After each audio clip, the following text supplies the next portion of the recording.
অনলাইনে মৃত্যুর গুজব ছড়িয়ে পড়ার পর অবশেষে প্রকাশ্যে এলেন ইসরায়েলি প্রধানমন্ত্রী বেনিয়ামিন নেতানিয়াহু। জেরুজালেমের উপকণ্ঠে একটি ক্যাফেতে কফি হাতে হাজির হন তিনি। পরে এই ভিডিও পোস্ট করেন তিনি নিজের টেলিগ্রাম অ্যাকাউন্টে। এ সময় কৃত্রিম বুদ্ধিমত্তা দিয়ে তৈরি ছবি ভুয়া প্রমাণ করতে নিজের আঙুল গুনেন নেতানিয়াহু।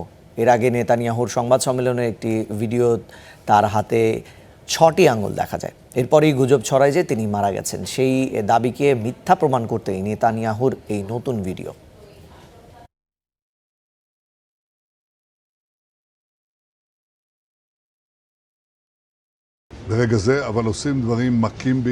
জনগণকে বলছি, কিছুটা বাতাস নিয়ে ঘরের বাইরে যাও, কিন্তু তা যেন সুরক্ষিত স্থান থেকে দূরে না হয়। এটা আমাকে, সরকারকে, ইসরায়েলি সামরিক বাহিনী ও মোসাদকে সাহস ও শক্তি দেয়।